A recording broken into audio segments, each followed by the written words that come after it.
নমস্কার আমার প্রিয় বন্ধুরা, তোমরা সবাই কেমন আছো? আশা করি ভালো আছো। আর আমিও কিন্তু খুব ভালো আছি। আজ চলে এলাম তোমার সাথে আরও একটা ভিডিও শেয়ার করতে।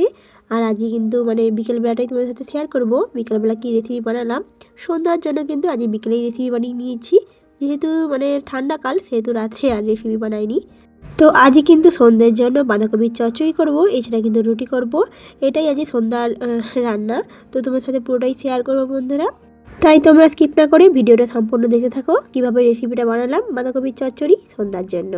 আর তার সাথে তোমাদের সাথে মশলাটাও শেয়ার করে নিচ্ছি যে কী দিলাম। তবে কিন্তু আমি একদম অল্প মশলায় রেসিপিটা বানালাম। তো রুটির জন্য এইভাবে রেসিপি যদি বানানো যায় বাঁধাকপির চচ্চড়ি, খুবই কিন্তু ভালো লাগে। তো চলো বন্ধুরা, রেসিপিটি শুরু করি।